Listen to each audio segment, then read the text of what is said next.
Hi, I'm Brian Bridges, Communications Coordinator for the Lake Hamilton School District.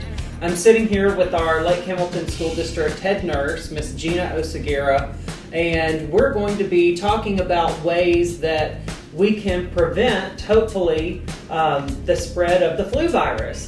There are several districts throughout Arkansas that have higher cases of the flu, and here at Lake Hamilton, we're doing all that we can to make sure that our students stay healthy, our teachers stay healthy, and everyone's here at school healthy. That's the goal. We want to be healthy. Yes. So give us some ways, Nurse Oseguera, on how we can hopefully prevent the flu.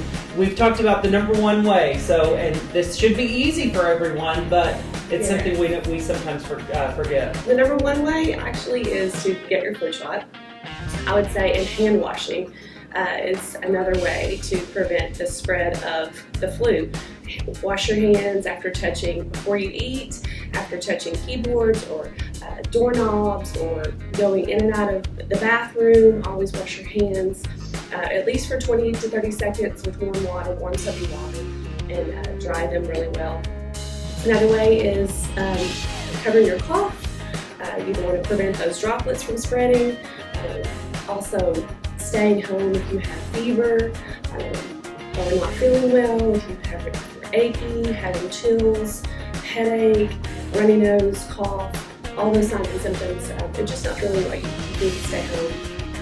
What we see is a lot of times students are nervous about staying home because they don't want to miss a project or a test, or maybe they're in athletics and they don't want to miss a game. But what maybe they don't realize is by coming to school, you're going to spread that to your classmates, to your teammates, and then it's just going to get everybody sick. So it's best to stay home. If you're not feeling well, stay home until you are symptom-free. How long would you say to stay home? If you have a fever, here we have a rule at Lake Hamilton, you have to be fever-free for 24 hours. However, if you're diagnosed with the flu, your doctor will give you some prescription medications to help you get over the flu.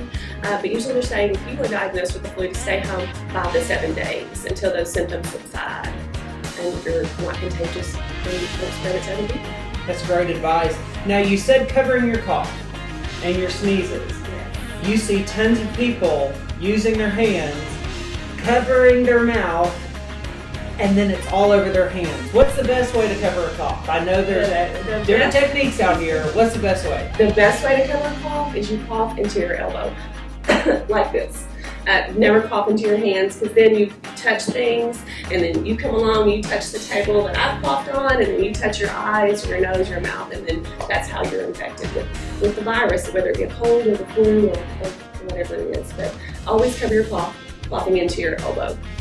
So we've talked about the flu, we've talked about how, they need to stay home, but what are the symptoms of the flu? There are some, I'm sure, symptoms that you're going to have. What are some symptoms? You'll have fever, you'll be feeling or feverish or achy, fever of 100 or greater probably. You're going to have a headache, a runny nose, a stuffy nose, a cough. It could be a dry cough, maybe not anything that's productive. It could be, you'll have some extreme fatigue, you'll feel really tired.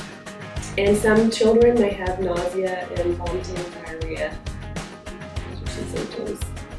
So that's a lot of people think, oh, this is a minor cold, and so maybe they don't go get checked out right away. Right, and you're going to be achy, really achy all over too. So.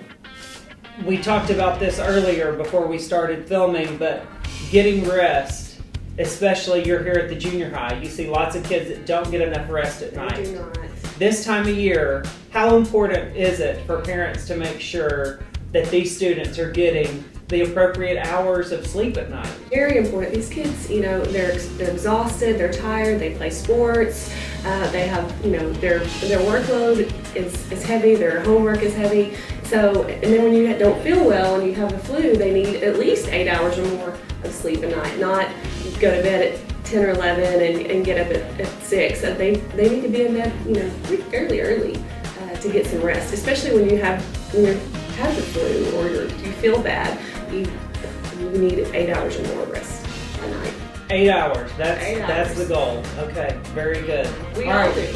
We all do, absolutely. Teachers, adults included. Well, listen, We appreciate it. Thank you so much, and hopefully we can help prevent the flu here at Lake Hamilton.